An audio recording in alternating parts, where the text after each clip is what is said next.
Welcome back to Homa Studio, to my series on using Figma as an alternative to Illustrator. Now, Figma is a web prototype application, piece of software that can be used to collaborate, but we're going to use it as an Illustrator alternative because I've used it that way in my graphic design classes, typography classes, and technology classes.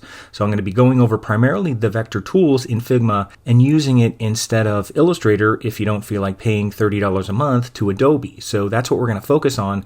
I'm going to show you a sample here of just creating a vector pair, and what I'm looking at right now is a letter-sized frame. You can make a frame that acts like a page in Illustrator, and I set it up to be letter size. Now everything will work in pixels, and I'll explain how to convert that if you need to. You can't change it to inches, but you can know how to work in pixels and basically use inches if you need to. So this is letter size.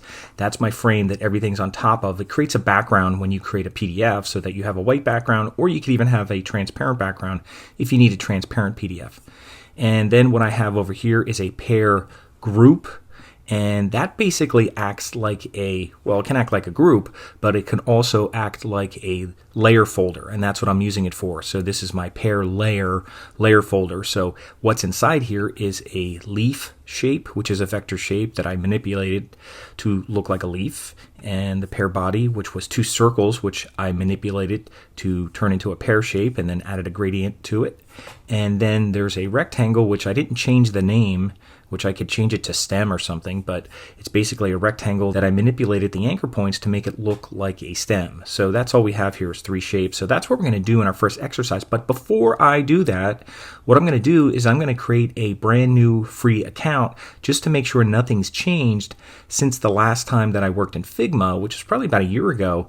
And I don't think I actually created a free account for about 2 years or so. And since then, Adobe has purchased Figma.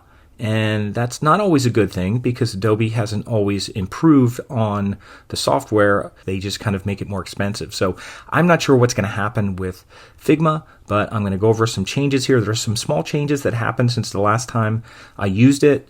Some tools up here, but I'll go over some of that, and I'll try to create an account with you. I'll go over doing that just to make sure that it's going to let me create a free account and there's no problems with that. So let me do that next. But that's what I'll be doing here. I'll be using Figma to do things that I would normally do in Illustrator, but do it for free. So coming up, I'm going to create a free account.